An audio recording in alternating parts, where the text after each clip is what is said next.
कुछ गांव वाले तांत्रिक के साथ मिलकर उन दोनों भूतों को फिर से जिंदा कर देते हैं। अरे भागो, ये भूत किसी को जिंदा नहीं छोड़ने वाले। अरे मर गए रे, ये भूत कहाँ से आ गए? अजी हमें कुछ ना कुछ तो करना ही होगा, कुछ कीजिए ना। भाइयों, ये सब इस तांत्रिक की वजह से ही हुआ है। ए तांत्रिक, अब तुझे ही इसका उपाय करना होगा। भाई मेरे पीछे क्यों हाथ धोकर पड़ गए हो? तुम दोनों यही तो चाहते थे कि मैं इन दोनों साइंटिस्टों को फिर से जिंदा करूं।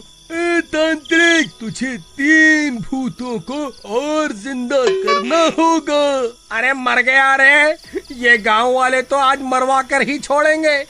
भोलू भाई, तुम्हारा दिमाग तो खराब नहीं हो गया? हमसे 2 भूत तो संभल नहीं रहे और तुम 3 और भूतों को जिंदा करने की बात कर रहे हो। अरे मूर्ख तांत्रिक, तुझसे जितना कहा जाए उतना कर दे, नहीं तो तुझे पकड़कर उन भूतों के हवाले कर देंगे। लेकिन भोलू भाई, उन भूतों को जिंदा करने के लिए हमें उनकी राख की जरूरत पड़ेगी। वह कहाँ है? अरे मर गए रे, वह तो मेरे घर पे रखी हुई है। उसे लेने के लिए किसी को वापस गांव जाना पड़ेगा। अब वापस गांव कौन मरने के लिए जाएगा? भाई मैं तो नहीं जाने वाला। भोलू भाई, तुम्हारा घर है, तुम अच्छे से जानते हो कि वह राख कहाँ पड़ी है, इसलिए मुझे लगता है तुम्हें ही वापस जाना चाहिए। अरे नास मीटे, मेरा नाम क्यों ले रहा है? मैं नहीं जाने वाला।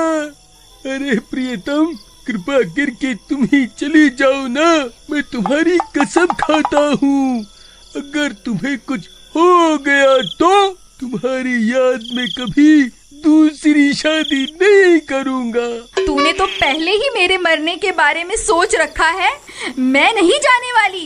भाई जल्दी सोच लो, कौन जाएगा राख लेने? अमावस्या की रात खत्म होने वाली है, उसके बाद मैं उन्हें जिंदा नहीं कर पाऊंगा। अरे प्रियतम, मान जाओ। ठीक है डरपोक, रोना धोना बंद करो, मैं जा रही हूँ। तुम सब लोग यहीं मेरा इंतजार करना। फिर इतना बोलकर लीला वापस गांव की ओर चल देती है और अपने घर पहुंच जाती है। वहां उन तीनों भूतों की राख पड़ी हुई होती है। वह उन तीनों की राख को उठाती है और वापस जंगल की ओर चल देती है। ले तांत्रिक, ये उन तीनों भूतों की राख है, जल्दी से इन्हें भी जिंदा कर दे। ओम भ्रीम क्रीम स्वाहा, ओम भ्रीम क्रीम स्वाहा। फिर देखते ही देखते वह चुड़ैल और दोनों भूत भी वापस जिंदा हो जाते हैं। अरे हम तो फिर से जिंदा हो गए भाई, वाह वाह, आज तो मजा ही आ गया। अरे भोले भाई, क्या हुआ? तुम्हारे चेहरे की हवाइयाँ क्यों उड़ी हुई है भाई? सब ठीक तो है ना? नहीं भाई, सब गड़बड़ हो गई है। वह दोनों साइंटिस्ट फिर से जिंदा हो गए हैं और उन्होंने पूरे गांव में अपना आतंक मचा रखा है। अरे अब हम आ गए हैं, अब तुम्हें घबराने की जरूरत नहीं है। अब की बार मैं उन्हें सबक सिखा कर रहूंगी। फिर वह तीनों भूत वापस गांव में आ जाते हैं, लेकिन वह दोनों साइंटिस्ट गांव छोड़कर वहां से भाग चुके होते हैं।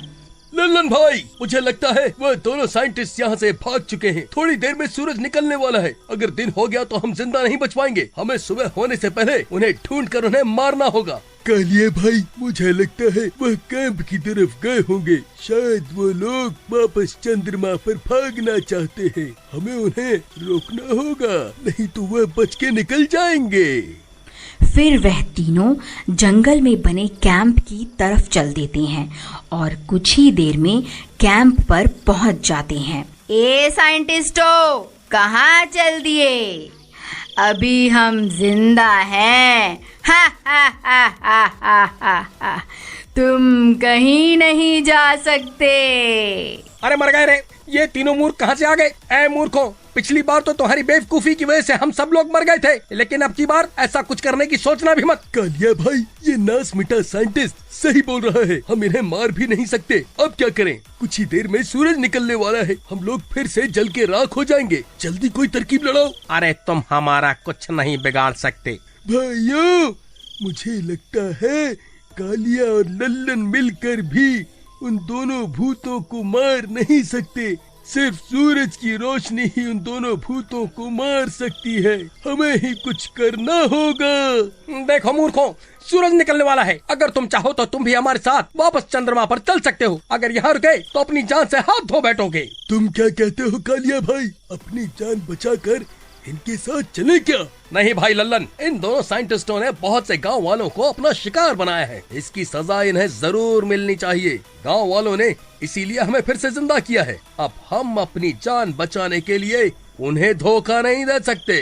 राजा जी, आप देवर जी को लेकर चंद्रमा पर चले जाइए, मैं इन दोनों को पकड़ के रखती हूँ। नहीं भाभी जी, आप पहले भी अपनी कुर्बानी दे चुकी हैं, अब की बार नहीं।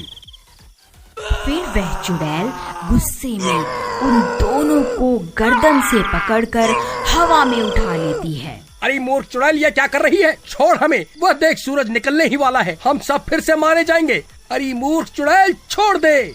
फिर वह दोनों साइंटिस्ट खुद को उस चुड़ैल से छुड़वाकर सीधा रॉकेट की तरफ दौड़ पड़ते हैं। अरे भागो रे भागो, अपनी जान बचाकर भागो, सूरज निकलने ही वाला है। अरे भागो रे भागो। तभी उनके सामने गांव की सारी औरतें आकर खड़ी हो जाती हैं और उनका रास्ता रोक लेती हैं।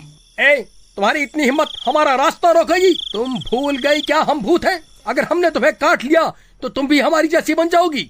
अब हम तुमसे नहीं डरती, तुम्हें जो करना है कर लो, हम बहुत सारी हैं, कितनों को काटोगे?